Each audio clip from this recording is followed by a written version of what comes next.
한국청소년문화교육센터 난에 대해서 알아보겠습니다. 먼저 센터 난의 역사입니다. 센터 난은 러시아가 다양한 민족문화 부흥에 관련된 법안을 발의하면서 그 일환으로 1995년 5월에 건립이 되었는데요. 처음 명칭은 한민족 한글 학교였습니다.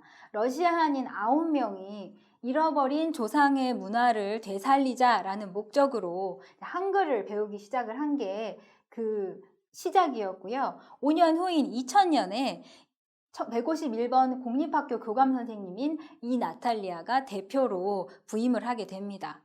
같은 해 8월에는 이 한국청소년문화교육센터 법인이 등록이 되었고요. 그리고 151번 공립학교로 장소를 이전을 하게 됩니다. 그리고 같은 해에 재외동포 재단으로부터 지원을 받게 됩니다.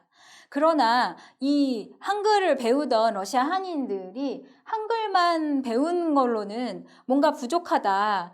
언어로서 글을 읽는 것도 중요하지만 무언가 그 민족의 어를 느끼고 싶다라는 그런 또 의견들이 있어서 2001년 7월에 아리랑 문화교실이 열리면서요. 사물놀이, 한누리 팀이 창단이 되고요. 2003년 2년 후에는 아리랑 문화교실의 전통무용단 소운이 창단이 됩니다.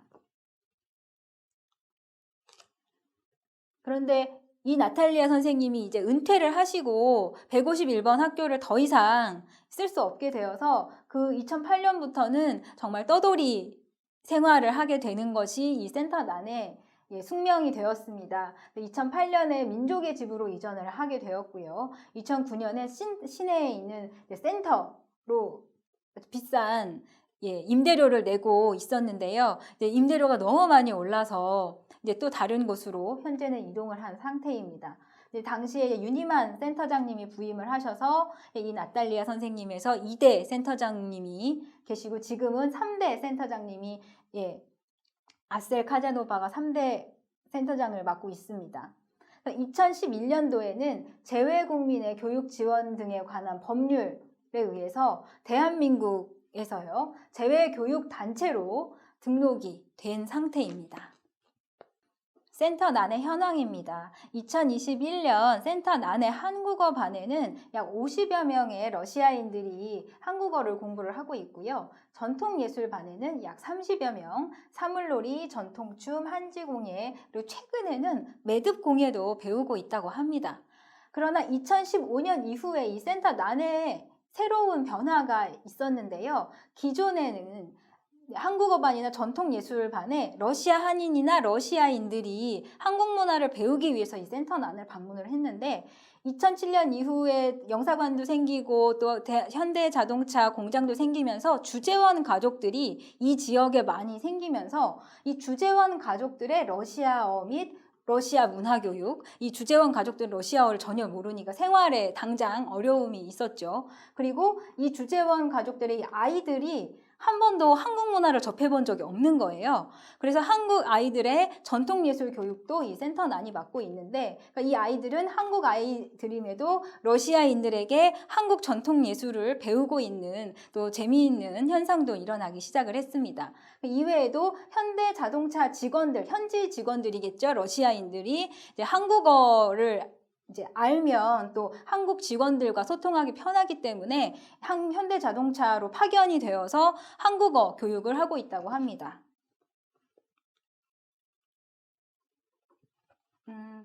센터 난 현황에서의 한국어 반에 또 이렇게 배우는 학생들의 변화에 대해서 보겠습니다. 약 50명이라고 말씀을 드렸는데요. 2000년대 초반까지만 해도 러시아 한인이 90%였어요. 처음에 잃어버린 조상들의 문화를 배우겠다라는 취지로 러시아 한인들이 한국어를 매우 열심히 배웠는데요.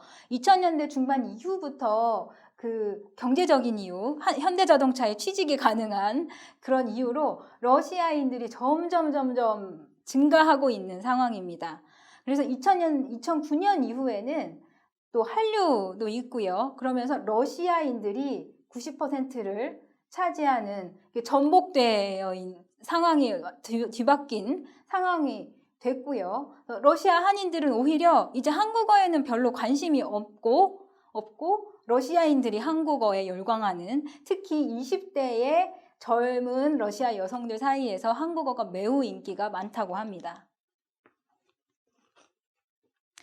전통예술반에도 변화가 있긴 하지만 한국어만큼 그렇게 변화가 급격하게 있지는 않습니다.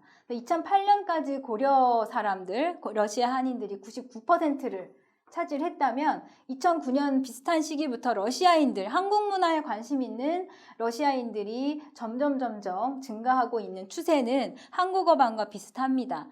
그러나 2015년 이후에 러시아인들이 비율이 한 50% 정도, 그러니까 한국어반보다는 조금 낮지만 그래도 러시아인 비율이 올라가고 있다라고 말씀드리고 싶고요. 특히 이제 러시아 한인들 같은 경우는 이 한국 문화를 이제 조상들의 문화가 아니고 그냥 동양 문화, 매우 이국적인 동양 문화로 인식하는 이 러시아 한인들도 등장을 하고 있어서 또 새로운 현상으로 볼 수도 있고요. 특히 전통예술반은 전통춤 같은 경우는 정말 그 러시아인들의 체형이 다르기 때문에 100번을 설명을 해도 이 춤 사위가 나오지 않는데, 러시아 한인들 같은 경우는 한번 보여주면 바로 이 한국 사람들이 춤추는 것처럼 바로 이런 느낌이나 호흡이 나오기 때문에 뭔가 이 유전자나 뭐 어디 그런 것들의 영향이 한국 춤에 남아있는 것이 아닌가 하는 생각을 해봅니다.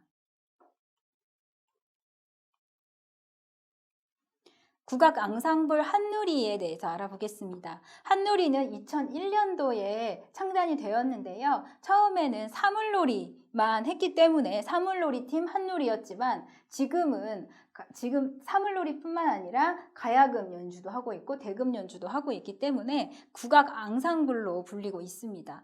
단원은 총 11명, 12명 정도의 정단원, 정말 딱 공연을 할 수 있는 정단원이 8명 정도 되고요. 아직은 조금 미흡하지만 열심히 배우고 있는 연수단원들이 3, 4명 정도 되고 있습니다. 2002년에 12월에 한국 연수를 이 친구들이 다녀와서 실력이 많이 늘었고요. 또 김덕수 선생님이 열심히 가르쳐 주셨다고 합니다. 사물놀이의 아버지시죠.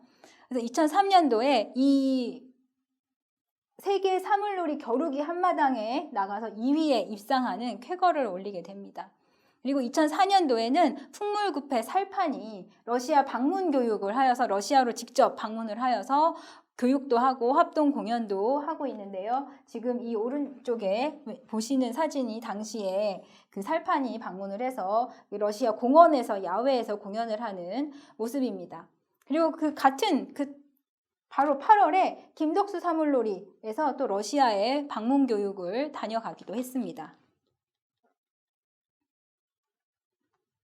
같은 해에 한누리는 세계 사물놀이 겨루기 한마당에서 3위에 입상하는 또 쾌거를 올리게 됩니다.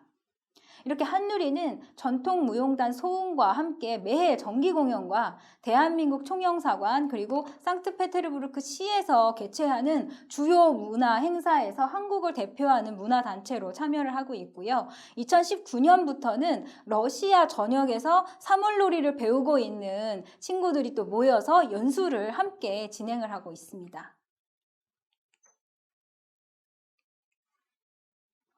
다음은 한국전통무용단 소운에 대해서 알아보겠습니다. 소운은 2003년도에 창단이 되었고요. 단원수는 조금 이렇게 이동이 있지만 대략 총 18명 정도 되고 있습니다. 정단원이 18명 정도고요. 그리고 연수단원이 2명 정도 있고, 그리고 아주 최근에 일어난 것은 8명의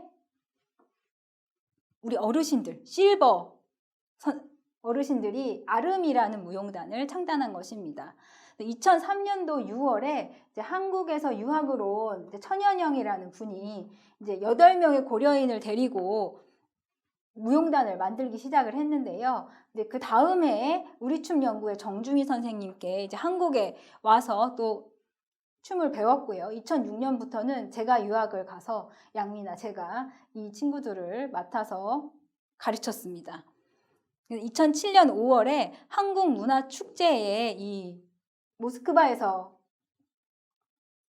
개최가 되었는데요.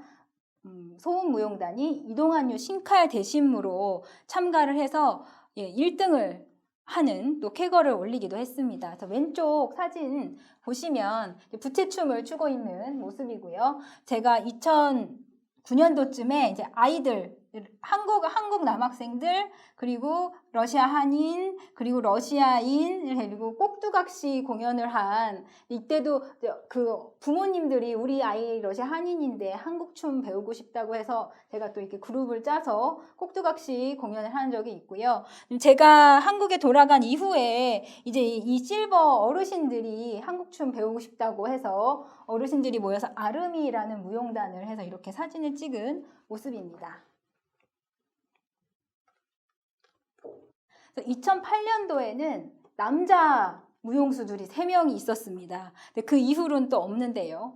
단원이 12명이었고요. 19명의 남자 3명의 한량무도 공연을 했었고 레퍼토리가 좀 다양해진 경우가 있었고요. 2009년부터 2013년까지는 어린이 소운, 아까 꼭두각시 사진 보셨죠? 그리고 2013년부터는 실버무용단 아르미가 활동을 하고 있습니다. 한국전통무용단 소운도 국가강상불 함누리와 함께 정기공연과 또 다양한 시행사, 총영사관 행사를 통해서 한국 문화를 상트페테르부르크 시민들에게 알리고 홍보하는 일을 맡아서 하고 있습니다. 한누리와 소운 그리고 아르미의 활동 연역을 잠시 보겠습니다. 제가 다 읽지는 않고요. 창단 이래 현재까지 매년 설날과 추석, 뭐 걸을 때도 있지만 정기 공연을 꾸준히 하고 있고요. 말씀드리고 싶은 거는 2012년 9월부터 마당놀이를 시작하게 된 것입니다. 여러 가지 이제 한국 문화, 한국 전통 공연을 하게 되면 매우 좋지만 또 러시아 관객들은 한국 문화를 잘 모르기 때문에 여러 가지 한계가 있어서 마당놀이 공연을 기획을 하게 됐습니다. 그리고 제가 이제 한국에 돌아가게 되면서 선생님이 없어졌어요, 이 친구들이. 그래서 2013년부터는 매년 국립남도국악원 한국문화체험 프로그램에 참가를 해서 또 공부를 하고 있고요. 또 한인 학생들을 위한 주말 전통 예술학교도 운영을 하고 있습니다. 그럼 아까 2012년 놀부전을 시작으로 2012년, 2015년, 2018년 그리고 2020년 까지 마당놀이 춘향전, 놀부전, 신청전 그리고 이제 팬데믹 시대의 온라인 공연으로 에르미타슈 극장에서 아사달의 매혹적인 연약함이라는 주제로 한복 강의와 함께 한국 전통 공연도 하고 있습니다.